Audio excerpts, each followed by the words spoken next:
11选手终于认输了。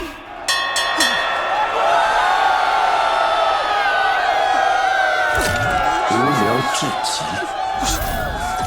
必须要回去。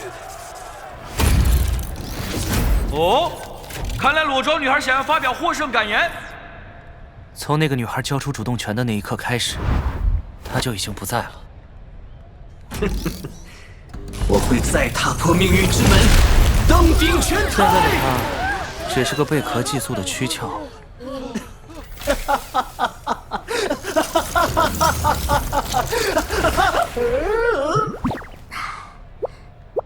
哎，这么快就结束了？喂，你是怎么回事？我赢了！这个女孩为什么可以摆脱河的控制？赢了！我居然赢笨了！蛋，是我打赢的，关你什么事？没关系啊，那就是我放下赢了。丽丽，你把我放下！对了，多大哥，这个世界的真相到底是什么？这都没感受到这个世界的尔虞我诈，有够迟钝的。